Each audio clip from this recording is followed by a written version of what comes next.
Awesome. So welcome this May 7th, already May 7th. We're really excited for this conversation and appreciate you making the time to be with us for your lunch hour. We have some special guests, but we'll go ahead and kick off to make good use of our time. So Climate Help Now, we first heard about the good work that Collective Energy is doing through a webinar hosted by the National Association of Community Health Centers, and just thought the work was so cool. We wanted to, learn more about it and share it, especially with our California allies and beyond. So we reached out to Damon and said, "Hey, come, tell us more about this, and we want to learn more." And so today we're going to focus on solar and storage for health centers. Really a climate resilience conversation with our special guests from the group Collective Energy. And this is no theoretical thing. I mean, I remember when I was first getting activated and starting to try to figure out how to work in climate. The Santa Rosa Hospital, Kaiser Santa Rosa Hospital, it was evacuated twice because of fires, 2 falls in a row. So this is not theoretical, and I think the importance of it just is really clear to us in California with the disasters that we live with. So here we are. So we'd love if you could put in the chat your name, if you want to put your pronouns, your relationship to the health community, if that's applicable, and then where you're joining from. And we'd love to just call out some folks. So my name is Ashley McClure. I'm an internist, primary care, and then community organizer. I co-founded Climate Health Now, and I live in Berkeley. And why am I here? Because I think this is so cool. And with the politics as they are these days, a lot of us are still trying to figure out how to continue making progress, but resilience feels like there's still a way forward, even with mitigation, that isn't actively being blocked. So this feels like a smart pivot. And I'm seeing Lily, one of our special guests here. If you want to just come off mute and introduce yourself, actually, that'd be great, Lily. Yeah, sure. So I'm Lily. I'm a grants and contracts analyst here at La Clinica. More relevant, I'm the chair of our climate change and health working group. And I'm here to talk about our experience working with Collective Energy and getting solar panels up and running on some of our clinics. And we're very, very happy to share the story and very excited about the results. Awesome. And Sam, I saw you said hi. We have a couple minutes if people want to bring their voices in. Do you want to introduce yourself, Sam? Hello, Sam Roch with Blue Shield of California. I'm their sustainability manager, calling in from Culver City, California, in Los Angeles. Yeah, we're not a health provider as such, but I always like to keep track of what's happening with providers, especially, and how they can improve and decarbonize. So happy to be here. Thanks for having me. Yeah, appreciate that. Cross-pollination. Great. Does anybody else want to say hi? Good, good. And we have Heather joining us from perhaps the farthest in Colorado. Welcome. Thank you. Yes. I enjoy working with medical clinics to help them embed sustainability and also working with groups like Climate Health Now that provide our program as a member benefit. So thank you for having me. Yeah, yeah. And this is really great because Climate Health Now really, our people are, we focus on California, which is big enough to be a country. But the cool thing that you'll hear from Damon is that Collective Energy does work across the country. So this is really relevant widely, thank goodness. So wonderful. Well, glad you're here. And we'll just jump in. So I'm just going to pass it to Damon. I didn't figure out how to say your last name. I'm not going to mess it up. Tower, How do you say? yeah. Tower. Nobody gets it Okay. right. Don't worry. Yeah. Good, good. Damon. I've just been going on the first name basis. Perfect. So Damon is with Collective Energy from down in Santa Barbara and is a vice president of operations and partnerships with Collective Energy. And so we've been, in conversation for a while and are really excited to have you here to share about your work. And then you heard from Lily. We think really highly of La Clinica, and Lily's going to share, being at a site, what her role was and her experience was when Collective Energy came to and partnered with La Clinica to do solar and storage. So we'll have a great story ahead of us. So I'll pass it to you, Damon. Perfect. Thanks so much, Ashley. Let me go ahead and pull up the deck here. And all right. Put it in the presentation mode. Great. Yeah. So thanks so much. This has been great. As Ashley mentioned, we had a chance to get in touch, I think, kind of in the fall of last year and learned about what Climate Health Now is doing. And it just is a perfect kind of pairing for our focus here at Collective Energy. We are sort of an interesting organization. So we're a social benefit company founded in 21, but my colleague and co-founder and I both worked together and came out of the nonprofit world, out of a humanitarian nonprofit based in Southern California called Direct Relief. So we don't have sort of a business background, but more of just a passion of supporting health facilities and as Ashley had mentioned, really health centers. I had been at Direct Relief for 20 years, and I started the organization's kind of focus in the United States of delivering donated medicine to health facilities around the country. We ended up supporting about 1,000 health facilities, became the first nonprofit that was licensed as a wholesale pharmacy in all 50 states. And that led us to learning about health centers and providing support to them. And then Andrew, the co-founder of the company, he was in charge of emergency relief activities. And so he would go all across the country and the world after major events. And what we continually found and what he saw firsthand on was when big events happen and health facilities have to close, there are staff that are often willing and able to, wanting to assist. But if you don't have power, you can't really provide health services. So that was sort of the origin story. He spent a lot of time in Puerto Rico after Hurricane Maria and then came back and basically on the trip return after Hurricane Maria, the Thomas fire was in California and that knocked out a ton of power for a long time and just sort of saw this pattern. So at Collective Energy, what we do is we're a national developer. So we don't put panels on the roofs ourselves, but we help health facilities kind of through that journey of understanding initially an assessment process of kind of how much power you're using at your facility, and then what a system might look like, and designing one on your behalf, like this one here in the photo, which is both looking at roof space, of course, and then in many cases carports. In some facilities, we look at ground mounts if they have land. We're doing ground mount systems in a couple places, in Tennessee in particular is a big one. And then really helping with our nonprofit background, which I'll talk a little bit more about later, is to help then pull together different kind of financing and funding sources, whether that be philanthropic revenue through grants, looking at available rebates and incentive programs that the federal government or states offer, and then in some cases looking at green bank money, low cost loan money to help put together capital stacks that help then build the projects. Then we'll put out the projects to bid to local contractors, help the health facility figure out which of those is going to be best, and then manage them all the way from start to finish. So kind of helping provide that sort of overall kind of connection to seeing from the very beginning of what a system could look like to then flipping the switch and getting clean, reliable.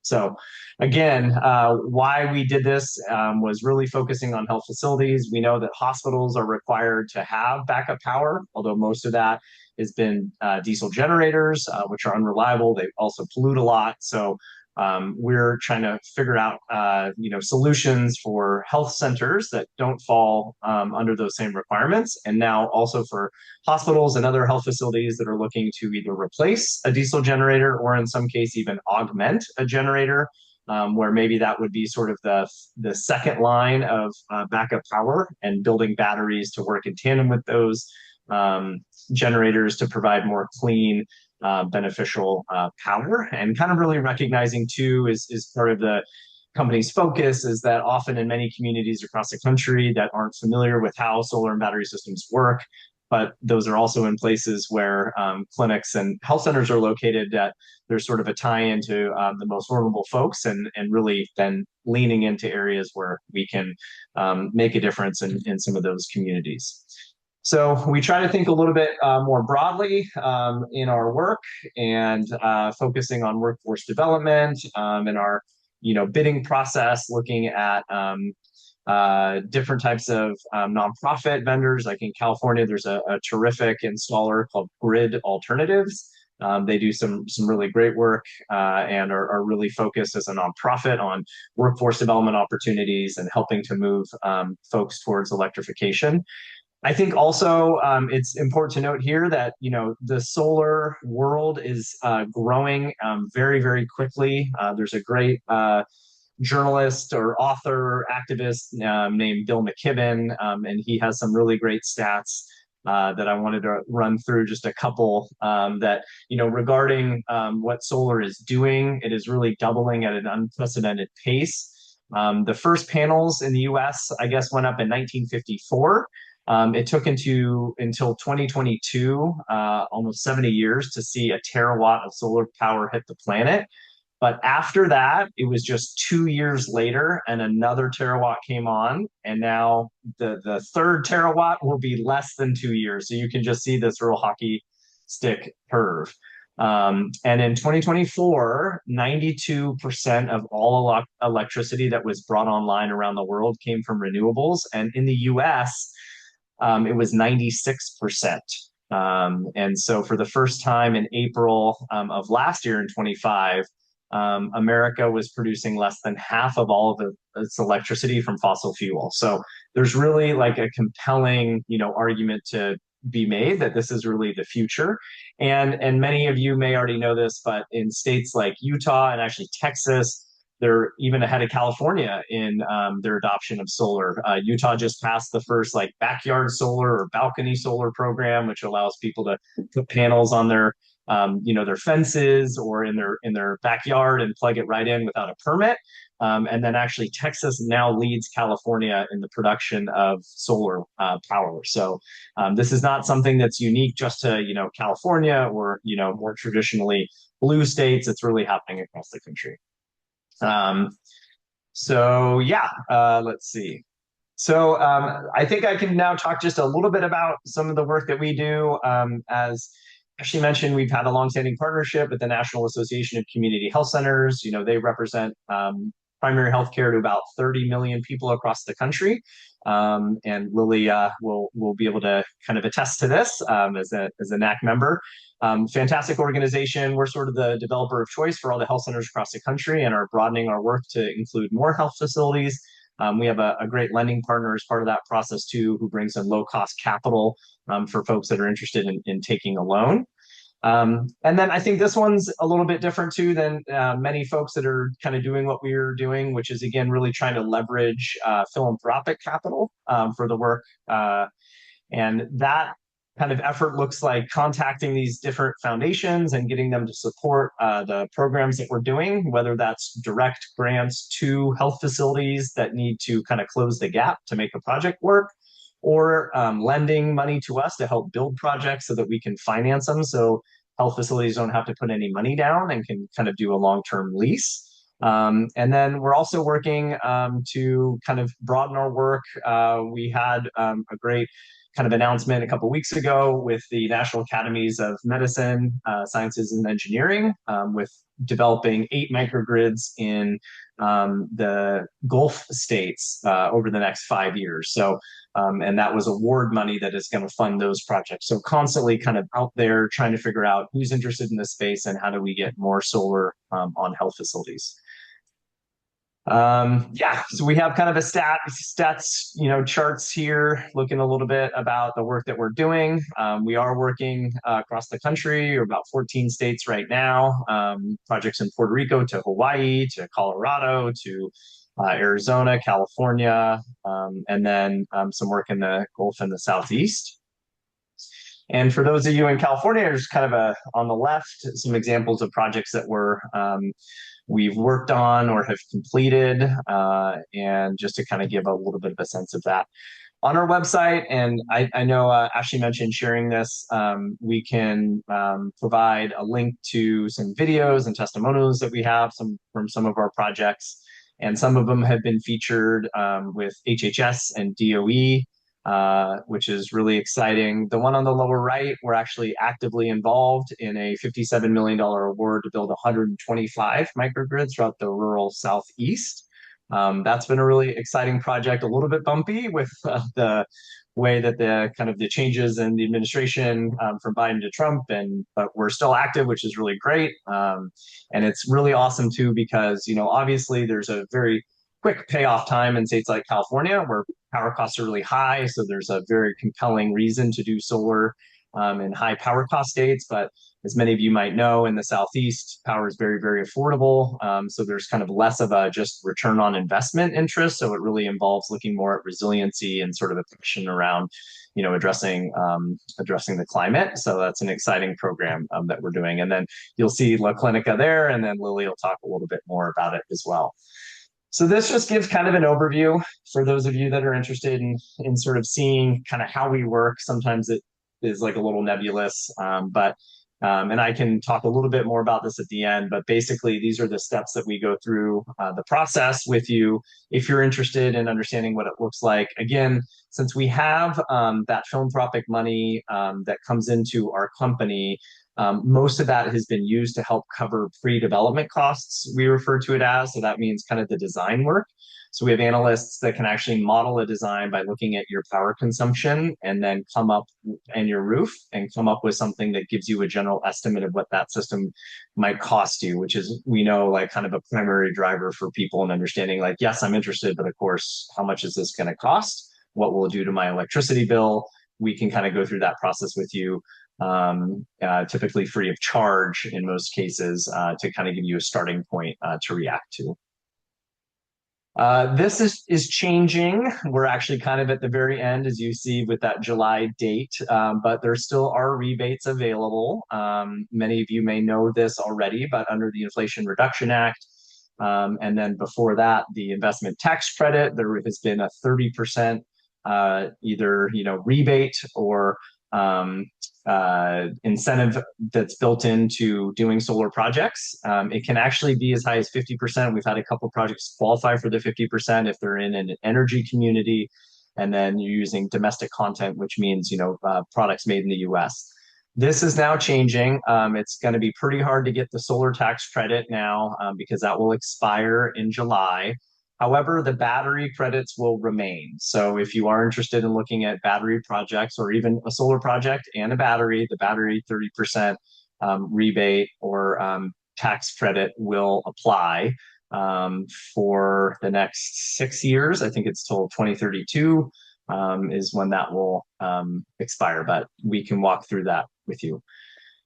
Regarding payment and how, to finance these projects, we have a couple options. I won't go into too much detail. The first is, pretty straightforward. If you have cash that you can put behind it, then great. We also offer an energy service agreement for some facilities that will qualify. So that's basically like a lease where the facility doesn't have to put any money up front. We use some of that foundation money then to build the project. And then we're able to claim the tax credit on behalf of the facility, which helps bring down the cost of the system. And then we structure a long-term payment over 20 years that allows basically the health facility, instead of paying, PG&E or their local utility, their power bill, they'll pay them a small amount, but because of taxes and interconnection fees, stuff that you can't change, but the bulk of the payment would then come to us. And what we try to do is structure that so that with the solar system, you're actually paying less than what your monthly bill is. And instead of paying them the utility, you'd be paying collective energy. And then the third one is, again, sourcing multiple kind of buckets, I guess, of funding, whether that be from CDFIs or green banks, looking at low cost kind of loans. There's a lot of people out there from the Inflation Reduction Act and a lot of the money that went in to those programs to look at how to help finance these projects at a lower cost than what you would get from traditional market rates. So regarding the ESA, some people actually might know it as a PPA, a power purchase agreement. It's very similar this is just for commercial facilities. So we have a website that has a video on how that works. And I think we'll pause here to kind of give you a firsthand account from Lily at La Clinica, whom we've had a great opportunity to work with her and her team for a couple years now, and have two of her sites here. And I'm going to kick it over to Lily to talk a little bit about that first person perspective.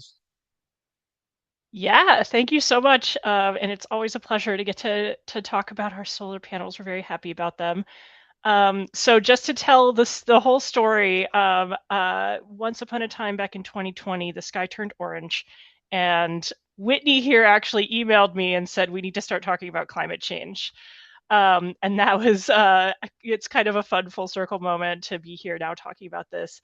Much as we started doing a lot of patient care oriented work really off the bat, but pretty quickly there was interest in adding solar panels as well, because that's such a no-brainer, right? And everybody is pretty excited about it at the leadership level as well. So when people ask me, how did you build leadership buy-in, the answer is we didn't even have to, because they were already very into it and had basically been looking for a reason to move forward. So one of the reasons was the sky turning orange, but another one was finding out from NAC that there was this partnership with Collective Energy and Capital Link, and we had been working with Capital Link on other projects as well. So, and we'd been members of NAC since time immemorial. So all the stars aligned, and so we got to work getting these set up. First, I think, was Transit Village, and that's one of our biggest clinics. It's right by the BART station in Fruitvale, if any of you are familiar with Oakland. It's just right around the corner from the BART station, and it's got a big old roof, as you can see. So perfect for setting up the solar panels. We had also, at the time, recently finished construction on a clinic in Vallejo, which, again, if you're familiar with the Bay Area, you probably know where it is, but it's, for those unfamiliar, it's up kind of north, kind of a different region of the Bay. But also nice big clinic and big old roof. But it was interesting for me, coming as I had initially from a climate change background before I switched over to public health. I'd been involved in the construction project, and it had never occurred to me to put solar panels on it. I just wasn't thinking about it at all. And then once it was actually, the clinic was up and running, and then we had this opportunity, we were like, oh, come on, like, why weren't we thinking about this from the beginning? And so that's become part of our thinking too, as we approach new capital projects, of just like, okay, how do we make sure that we're thinking about this from the start, and wanting to build this in. And part of the reason for that is because of the importance of storage. So we're actually in the process now of getting battery storage set up at yet a third clinic. And so that's also very exciting, because that means, and it's one of the clinics that's in a zone that tends to get brownouts, especially when there's heat waves. So very important for that one to be able to keep running if there is a brownout or any interruption of electricity service.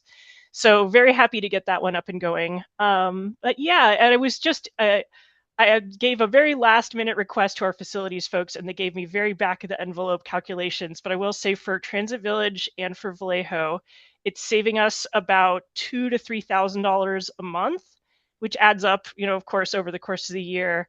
And that's, again, very back of the envelope, and that includes, we're still paying for gas, and all of that is sort of mixed in there. So don't take my word on that exactly, but if you have specific questions about it, I'm sure I can dig in more. But I thought it was fun to just kind of get that rough estimate, and that just evidence of how much this is actually, really helping us out. Because every little bit counts, especially these days. I think all of you are familiar with the straits that we're in as community health centers. So very, very helpful for us to be saving money, and also just to be helping the environment. Again, this was something that, for multiple reasons, we were really happy to see get going. So yeah, happy to take any questions. Full disclosure, I was not the most deeply involved in the financing aspect of this. So if you have questions about the financing piece that Damon can't answer, or that are specific to our clinic, I can refer them to someone who does know. But for now, happy to take any other questions you might have. Awesome. Thank you, Lily. We have a couple questions. Maybe we'll go to Alice's first, and then Ethan had one too from the chat. So the first one, Alice, do you want to come off mute, or do you want me to read your? Yeah, thanks so much. I'm a green architect and sustainability professional. I work with public K-12 schools, and that would include health clinics on sites, and resilience centers and hubs locally, and other nonprofits. So I'm curious about the this domestic content standards. What are those exactly? And, can you help us with are they requirements, or is it literally if you meet the content standard, then you can get an extra 10%, whether or not you're in a energy community? And then just to simplify it for those of us who are not technical, or to explain it to a school district professional, can you recommend solar panels or batteries by name, brand name or something that it makes the choice simple? Oh, good question. Yeah, okay, great. So regarding the incentive structures, we can go back to that slide real quick. So yeah, these have changed. So I can quickly run through, and there's another one as well, the low income adder. But that one is we don't really talk about it too much because it just is filled up so quick, although some folks have claimed it. But yeah, so that base rebate then is at 30%. This was solar and battery until July 6th. So past July 2026, it will just be battery at 30%. To still claim the solar tax credit until July, you need to safe harbor the project, which means you'll need to put down at least 5% of the costs of the project and source specific panels. So that includes then helping to satisfy the domestic content piece as well. And we can take a look at your location and where you are and what that project timeline would look like. It is going to be pretty difficult, I think, just given the demand that the industry is seeing to hit to get these projects safe harbored before July. So that is a little bit challenging. So yeah, and the domestic content was basically if during the as part of the IRA, if you had I think it was like 55%, I can confirm this, of the panels and or batteries were made in the United States, you could get that extra 10% claimed when you went to file either for the tax credit if you're a private health facility or private facility, or it's called direct pay through the IRS. When you submit your 990, you would show proof that the system is operational, and then you fill out a form. You get a number from them, and then you fill out a form, and then you detail the system costs, and then you get a check back for whatever you qualify for. So that's a little bit there. Regarding then specific panels and or batteries, we don't really have strong opinions, and it will really range as to your location. So again, we can chat after. Since we work to basically bid out the project to at least 3 installers in your area, typically the installers will have pre-existing contracts with different companies that they have procurement relationships with. So we tend to suggest certain products. We know like Enphase, for instance, is a really great company. They do really great batteries, and we've had really great success there, but we don't dictate which things to go out and purchase. We'll wait for those installers to show us what procurement relationships they have. If the client is very specific, then we can obviously pass that on to them when they look to their sourcing for their procurement. So thanks for that. I'm working with a current resilience hub in West Oakland, but the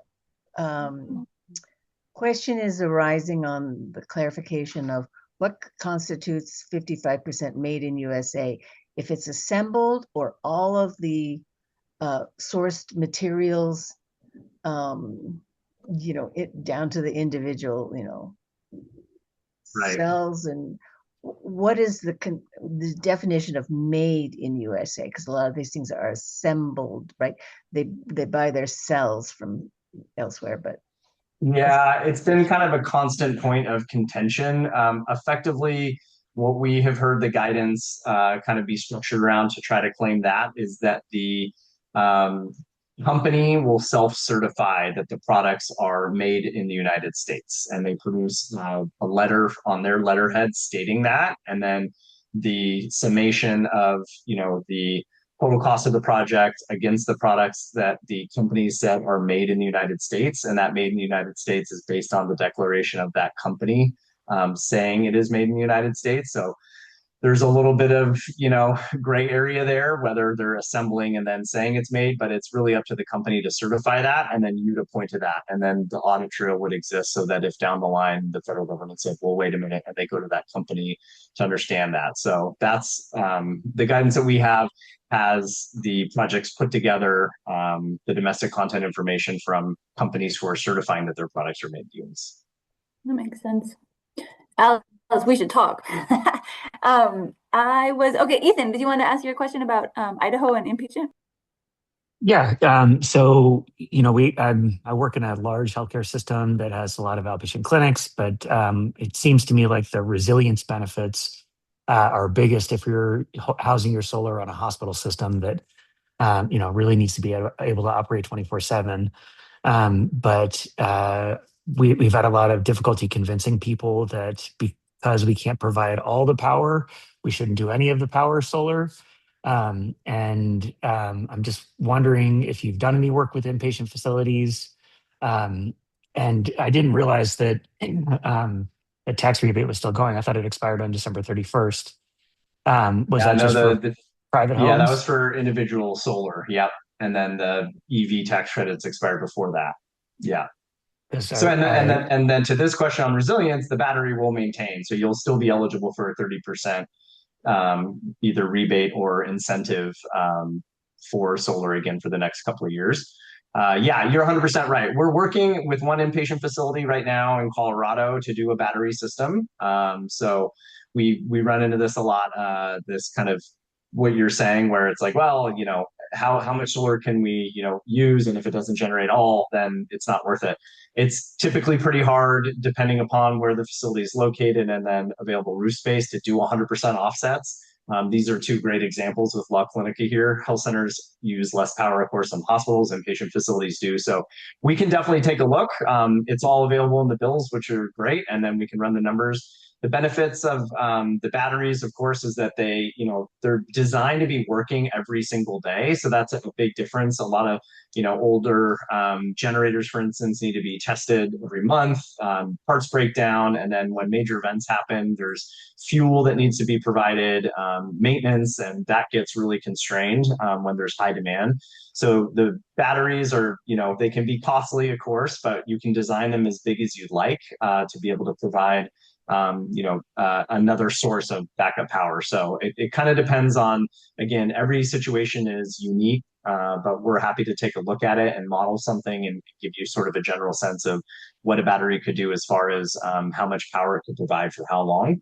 And then, yeah, we can design, obviously the batteries can be built pretty much any size. So whether you're looking at that, in your case, makes total sense, full resiliency, so you'd never have to shut your doors, obviously an inpatient facility, versus, but some, outpatient, they just want sort of a critical load to ensure that, their vaccine refrigerators are backed up, for example, their AT infrastructure is backed up, but maybe not the entire building. The nice thing about the technology is that you can kind of prioritize all the different circuits in your building to kind of meet the needs associated with the kind of the budget you have, basically. But yeah, we'd be happy to chat and take a look at it.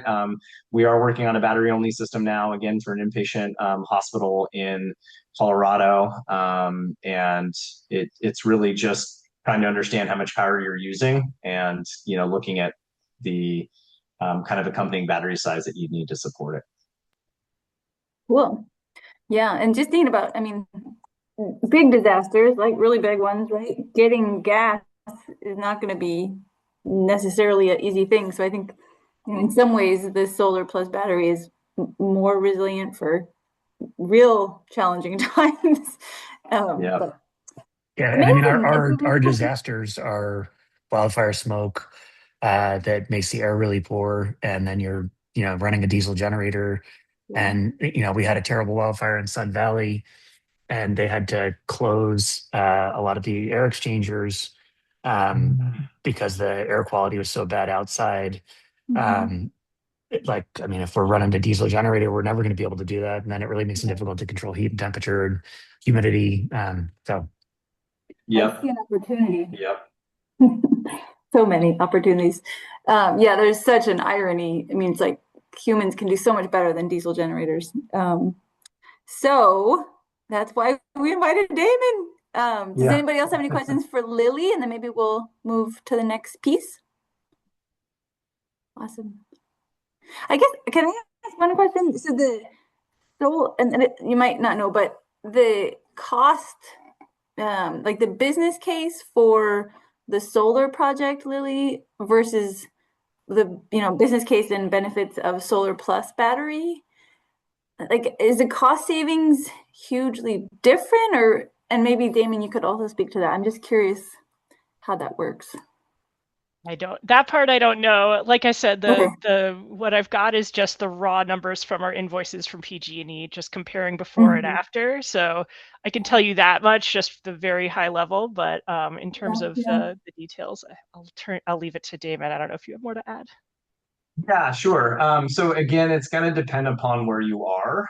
In California, it makes a lot of sense to add batteries because they then what you can do, and again, there's just a lot of variables that go into it. So if you have like a smaller array that isn't meeting 100% of the building's need and you're still pulling power from the grid, that's where battery makes a lot of sense because you can, refer to as like peak shaving, where basically you store energy in the battery, and then when you hit that 4 p.m. to 8 p.m. where the rates are the highest, then the battery would kick in so that you would lower your cost of power because it would all be free.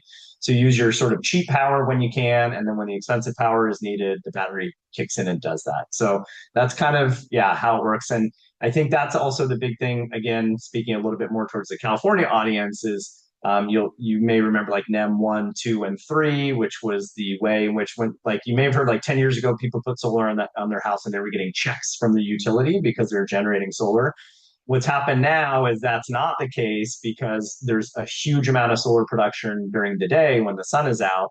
But then when it's nighttime, if you don't have a battery, you're not being able to use, the solar power. So what they've now tried to incentivize is people pairing solar with batteries so that you have a more consistent, production or availability, I guess, of the energy based on, not solely based on the sun, because now you can pull it from a battery. So it's kind of a long answer, but basically, yes, in California, batteries are now making the projects pay off more quickly as power rates rise, because you can bring down the cost of using free power when costs are highest. I want to add too, in terms of the business case, any day that we would have had to shut down and don't, because we have power backup, saves us a ton of money, and it saves a lot of patient care, right? It means the patients can get care when they want it. So it would only take a couple of days for this to, I'm sure, cover itself in terms of just the revenue that we would have lost. And then instead we don't have to lose because we're able to stay open. So that's definitely part of the puzzle from our perspective as well. Yep.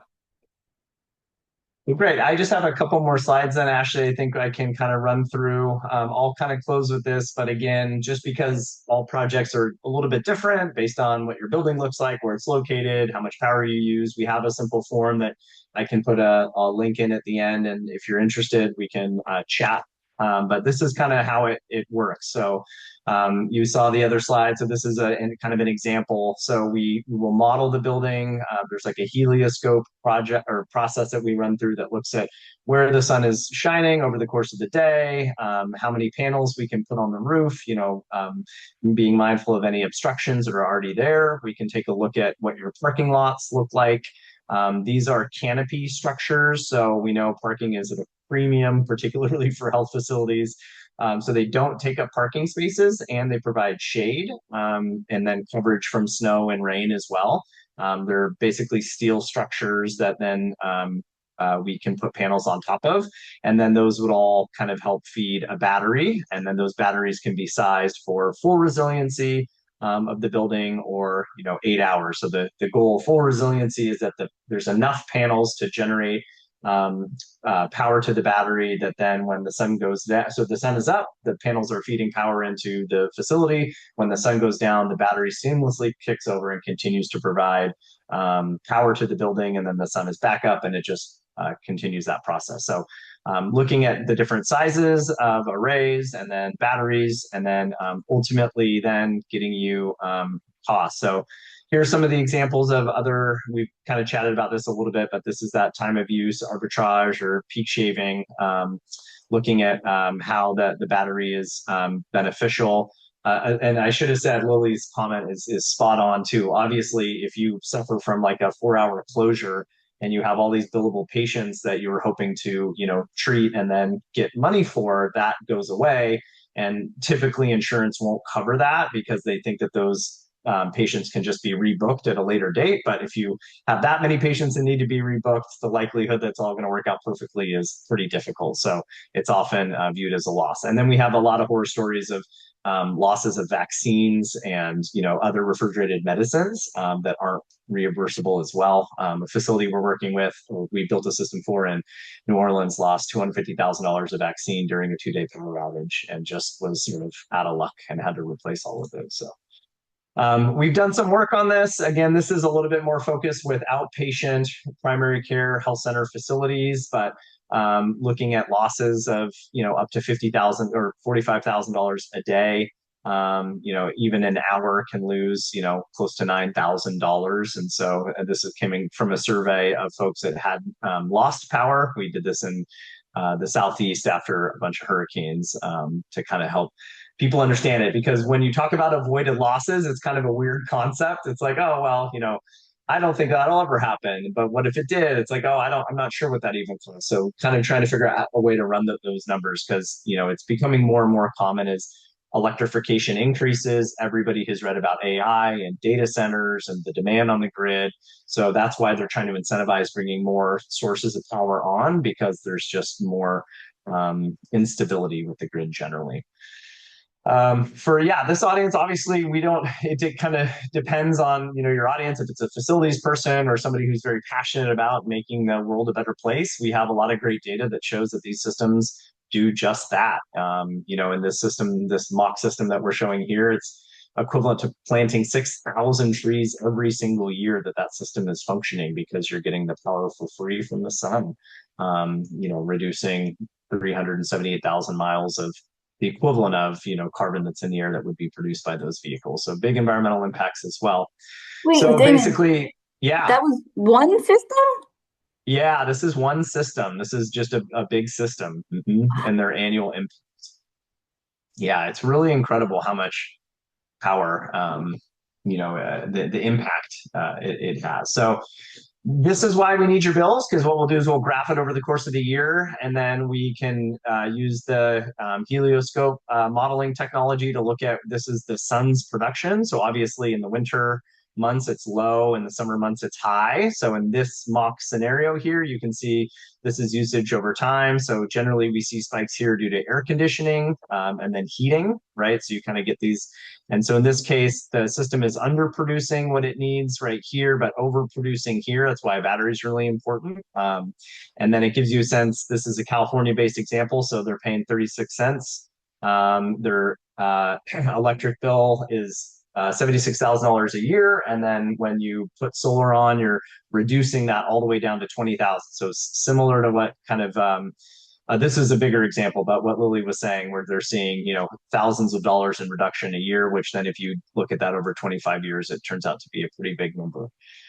So we'll give you an estimate of what that system costs. So it's $1 million. We're looking at this one having the direct pay come back after the system is built. So it's really a true cost that's a lot lower than what the initial numbers estimate. And then looking at what that cash flow looks like. We produce a pro forma financial table for your CFOs to look at if they want to know what the payoff time is, right? And so this is a California example. We're modeling here a 5% utility cost increase, and then getting that full 30% with the energy community bonus. So this would be a 40% total rebate structure, but it pays off, as you can see, in year 6. And then basically after year 6, it's, all for free, which is pretty incredible. So again, I think that's really it. I will drop this link in the chat if you're interested. This is kind of this one, I can put 2 links in, and feel free to follow up with Ashley after. But this intake link that I'll drop in the chat is more of like, if you're really interested and know that you want to move forward and you have your utility bills, then we can actually talk and then design a system. We also have a link that just allows you to reach out to us and we can have an initial, 20-minute conversation to see if it fits or not. But and I think on that, I will stop blabbing. Woo! Thank you, Thank you, Damon Ashley. and Lily. Yeah. We have time for some questions, conversations. If anybody wants to bring anything up, I'll start us off with. So say you're at a site and you're like, wow, why aren't we doing this? We're not doing this. What, I want to help. Like, what would the first, so talking with you, or would you recommend that somebody tries to connect with leadership for that first conversation with you? Or what would you recommend as the steps if somebody's not in the C-suite already? Yeah, that's a really great question. We see this a lot. Yeah, I think we have a bunch of people who are very passionate about this issue, and they just want to say, "Hey, I need the information to be able to make the case." And obviously, when you're making the case to an executive team, they want to know first off what that cost is going to look like. So that's why we try to do that fundraising to help offset some of the costs associated with that. So yeah, we think it's reaching out to us and then talking a bit about your goals as well. Because that, if it's like, hey, all we want to do or all our folks are interested in is saving money, or it's like, no, in Lily's case, for example, they're like, no, we know it's the right thing to do. We know it's sort of the future. Let's get this done. So we can kind of give the information that's needed and to help that conversation happen. So whether it's a pro forma for the CFO or it's a passionate CEO that just wants to know, hey, what are the environmental benefits? Like, how can we talk about this to our patients, for example? The fact that, we're a resilient facility, looking at, as somebody mentioned, resilience hubs and playing that community role. And that's really, important to that CEO. We can show how that battery does that. So it's kind of pulling together the right pieces of information based on the audience that they're speaking with to potentially make a project happen. And I guess the other thing we talked about at the beginning was, I think you estimated the cost of electricity going up 5% each year. But in California, I think PG&E's got like their fourth rate hike. Yeah. No, that's a good point. We just were talking about that with actually Lily, your kind of colleague, Health Center Lifelong Medical Care. And they pointed the same thing out. They're like, we didn't see 5%. We saw 10% last year. It's historically been around 3 to 5%, but the last like 5 years, it's been above 5, and in some cases as high as 10, PG&E being one of the top in the country. And to PG&E and then Hawaii, HECO, the rates in Hawaii are also really, really high. So yeah, we can play with the modeling and we can even provide the spreadsheet. It's not secret. It's just like, here's the cost, here's how we're modeling it. And then we've done that in a couple of examples. You're right, Ashley, where a CFO said, no, I think we should model it at 8%. And we said, great. And then they can drop that in and see what the costs look like. We rarely see costs of power going down anywhere in the country right now. So we typically say the best time to do solar was yesterday, next best time would be today. Yep. Does anybody have a site that you don't have, that doesn't have solar, that you think you might want to try to help get solar installed? Yeah, I put it in our chat, but we have this new consolidated service center that was built with a solar ready roof, but they value engineered out the solar. So I mean, it's solar ready and it's not clinical, and so it's always been sort of the idea for a first solar project to get people comfortable with it in a non-clinical space in a big flat roof off the side of the highway where it's bright sun all year round. Yeah. So that's the spot, I think. But it's hard. Yeah, but the numbers. And I'm just a doctor, so. Yeah, we share that, but you can often make some friends with the right people. Oh yeah, I already emailed Damon and our building energy manager. So he's good at making the practical case. Yeah. I'm the emotional speaker, and then we have some financial people. So, but I Good think combo. Yeah, we can if see you what we can can connect do. with Ryan, that would be great. But I just sent Yeah, you an email. absolutely. Cool. And Ethan, you brought up a really great point too, that like if anybody is looking down the line or is building a new site, California mandates it now. So Title 24 requires it to be solar ready, and have the ability to add solar. So if Hmm. you are looking at a facility in the future, at least ensuring your architects know you're interested, even if you don't have the money to do the array, when you're building the building, but you can always come back and add it. But it's a lot easier to do that if the construction is done with the potential of adding it in the future.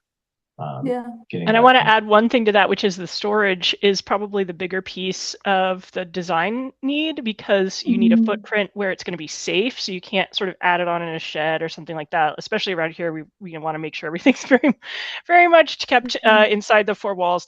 And so, but I'm sure all of you know, space is always at a premium when you're designing a clinic. And so planning that in ahead can be really valuable in making sure that it works with all the other space uses, because things get tight. Yep.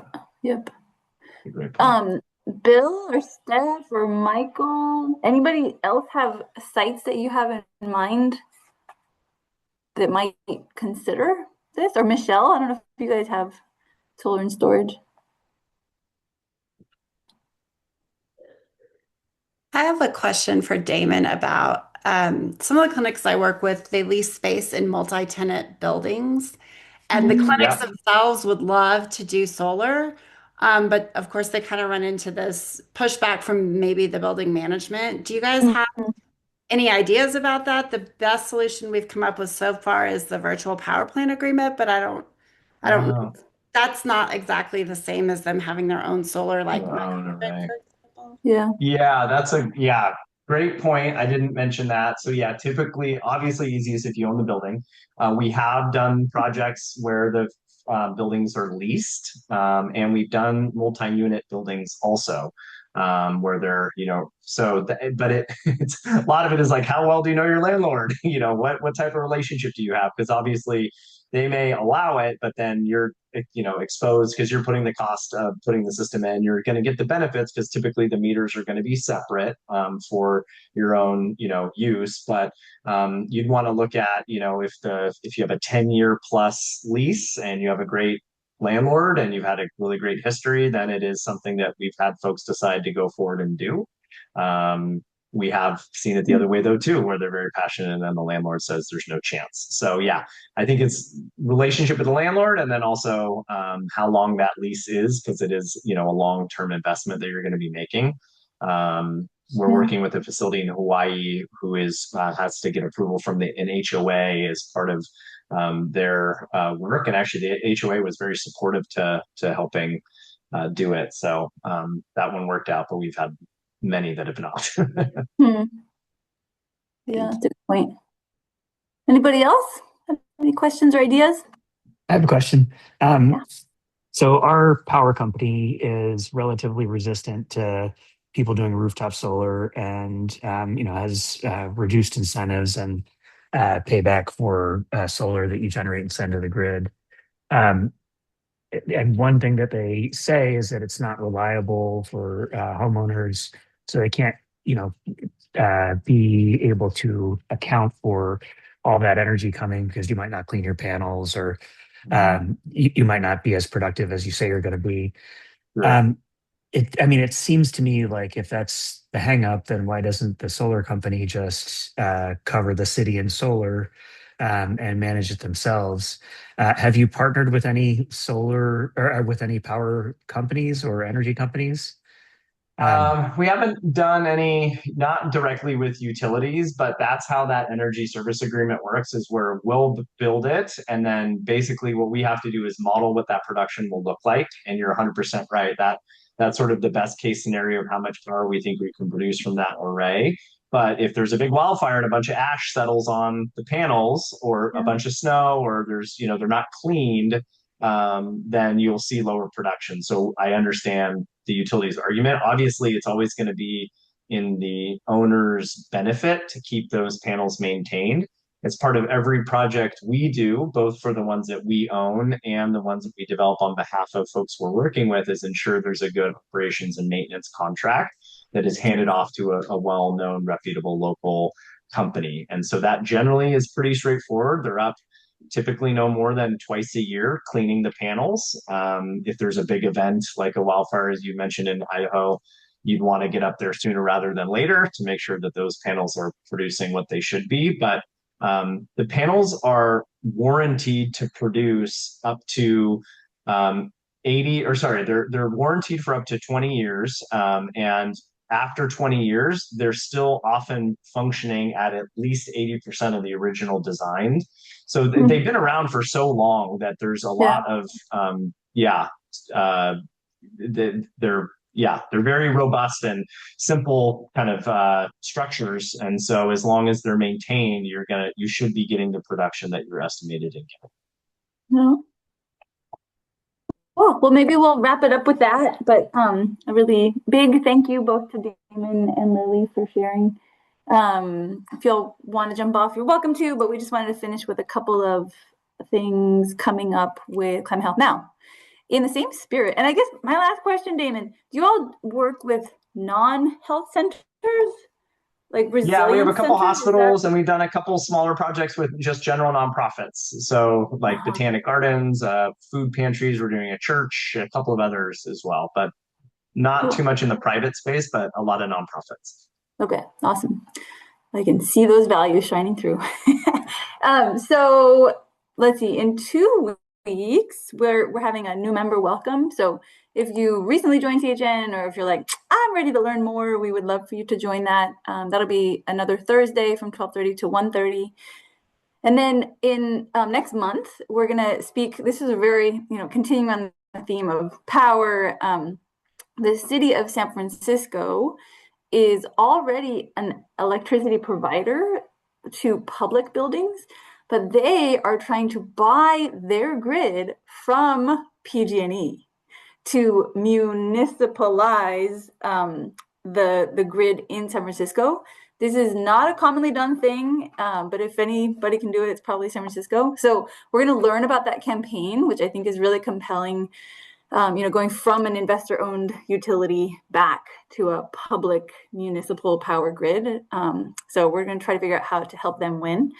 And then just, out a few months from now, this fall, we are offering a 7-session public narrative leadership training that will offer continuing medical education, continuing nursing education, and then interprofessional education. So like, PAs, NPs, and it's about how to influence other people with your story in a really compelling way, and how to, increase your ability to make change by telling a compelling story. So flag that, everybody's welcome. And then last thing, Whitney and our social media manager are really working on our presence there. So if you want to follow us on Instagram, LinkedIn, or Facebook, we're there, and we're trying to have more of an influence there. So please join us.